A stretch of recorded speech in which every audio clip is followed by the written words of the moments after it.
15 ইলম শেখা ও শেখানোর মাঝে ব্যস্ত থাকুন। জাহিল ও গাফিল হয়ে থাকা যাবে না। নিজেকে ইলম শেখানোর মাঝে ব্যস্ত রাখুন। দ্বীনি বিধিবিধানগুলো জেনে আমলে সচেষ্ট থাকুন, তাহলে গুনাহ থেকে বেঁচে থাকা সহজ হবে। 16 কোরআন তিলাওয়াত করুন এবং কোরআন বোঝার চেষ্টা করুন। নিয়মিত কোরআন তিলাওয়াতে মশগুল থাকুন।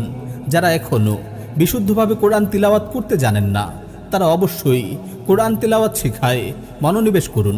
আর যারা তিলাওয়াত করতে জানেন, তারা নিজেরা নিয়মিত তিলাওয়াত করুন এবং অন্যকেও তিলাওয়াত শেখান।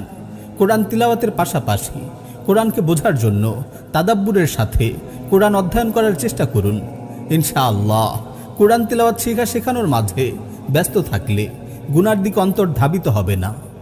17 ওলামায়ে কেরামের সংস্রবে থাকুন। সত্যবাদী ওলামায়ে কেরামের সংস্রব গ্রহণ এবং তাদের থেকে ওয়াজ নসিহত শ্রবণের দ্বারাও অন্তরে নেক আমলের আগ্রহ বৃদ্ধি পায়, আর এতে গুনাহ থেকে বেঁচে থাকাও অতি সহজ হয়। সুতরাং সত্যবাদী আলিমদের সংস্রবে থাকার চেষ্টা করবেন। 18 দ্বীনি আলোচনা শ্রবণ করুন এবং দ্বীনি বই পুস্তক অধ্যয়ন করুন।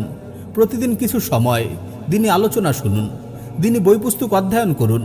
এতে অন্তরে আমলের আগ্রহ যেমন বৃদ্ধি পাবে, গুনাহ থেকে বেঁচে থাকার মানসিকতাও তৈরি হবে। 19 ঘরে ঈমানি পরিবেশ গড়ে তুলুন। আপনার ঘরে ঈমানি পরিবেশ গড়ে তুলুন। পরিবারের সদস্যদের নিয়ে নিয়মিত দ্বীনি মজলিস করুন। ঘরে যেন গান বাজনা, নাটক, সিরিয়াল, পরনিন্দা, গায়রা মাহরামদের সাথে বেপরদা সাক্ষাৎ ইত্যাদি গুনাহের আয়োজন না হতে পারে, সে ব্যাপারে সতর্ক দৃষ্টি রাখুন। ঘরকে গুনাহের সরঞ্জাম মুক্ত রাখুন। ঘরে ঈমানি পরিবেশ বিদ্যমান থাকলে পরিবারের সবার জন্যই গুনাহ থেকে বেঁচে থাকা সহজ হবে।